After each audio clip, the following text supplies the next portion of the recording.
Waziri wa Nchi, Ofisi ya Waziri Mkuu, Kazi, Ajira na Mahusiano, Deus Clement Sangu amesema serikali imeendelea kuchukua hatua za madhubuti za kuongeza fursa za ajira kwa vijana nchini, ikiwemo kushirikiana na sekta binafsi pamoja na wadau wa maendeleo.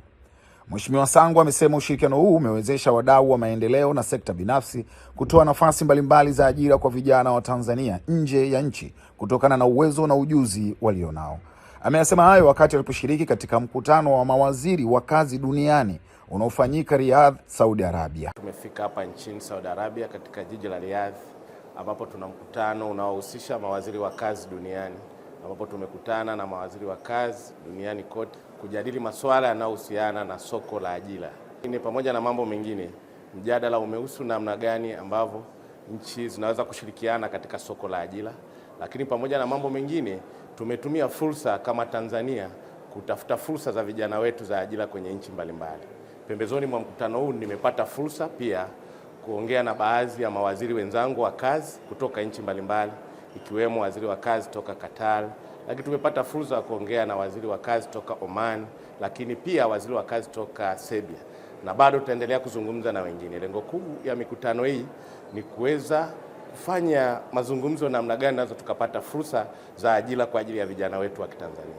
Tunajua kwamba baadhi ya nchi kama Oman vijana wetu wamekuwa kienda kufanya kazi na ambao idadi yao ni kubwa sana, lakini tayari Tanzania na nchi ya Oman tumeshaanza mazungumzo na tumeshapeleka draft ya MOU ambao tukisha sign sasa, kuna baadhi ya haki, baadhi ya nafasi za kazi zitaweza kuongezeka, na tumekubaliana katika kikao hiki tulichoketi na waziri wa Oman kwamba sasa baada ya kusaini mkataba ambao tutausaini hivi karibuni, itoe fursa za kazi nyingine za ziada, kwa sababu tumewahakikishia kama nchi kama Tanzania tumejipanga na tumewaandaa vijana wengi wa Kitanzania katika fani mbalimbali. Kwa mkutano huu umejadili mambo mengi na tunaendelea na bado tutaendelea kuwa na mikutano na waheshimiwa mawaziri wengine kutoka nchi mbalimbali na hasa nchi za Gulf, ambao kwa umoja wao tunataka kujadili namna ya kuongeza nafasi na fursa za ajira kwa vijana wetu, na tukizingatia tu sio fursa za ajira zile tulizozoea kama wafanyakazi wa ndani, lakini tunataka tupanue wigo,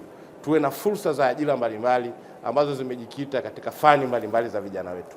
Ukizingatia katika awamu hii ya 6 Dr. Samia Suluhu Hassan amefungua vyuo vingi ambavyo vinawafundisha vijana wetu ujuzi. Lakini kupitia Ofisi ya Waziri Mkuu, Kazi, Ajira na Mahusiano, tunacho kitengo maalum cha kukuza ujuzi. Hivi karibuni Mheshimiwa Rais ametoa fursa ya vijana 5746 ambao hawa wanaenda kujifunza wanagenzi.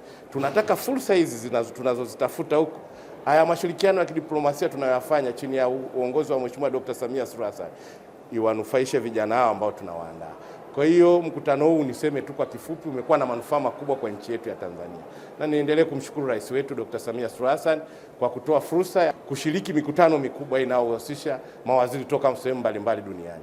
Mikutano hii imekuwa na faida kubwa kwa nchi yetu ya Tanzania. Mikutano hii imeleta fursa nyingi, na hasa mkutano ambao tunajadili fursa za soko la ajira kwa vijana wetu litakuwa na faida kubwa, kwa sababu mikutano hii imetuunganisha na watu wengi. Mkutano huu umezidi kuimarisha nchi yetu ya Tanzania na nchi mbalimbali ambazo tumekutana katika mkutano huu. Kwa hiyo niendelee kumshukuru Mheshimiwa Rais, na sisi kama Ofisi ya Waziri Mkuu, Kazi, Ajira na Mahusiano tutahakikisha yale yote, fursa zote tulizozipata huku tunazifanyia kazi kwa wakati, ili vijana wetu wa Kitanzania waweze kupata fursa hizo ambazo zimekuja kwa wakati sahihi, ambao ni maono ya Mheshimiwa Dr. Samia Suluhu Hassan, tukiwa katika mwanzo kabisa wa kuanza utekelezaji wa dira yetu ya maendeleo ya taifa ya mwaka 2050.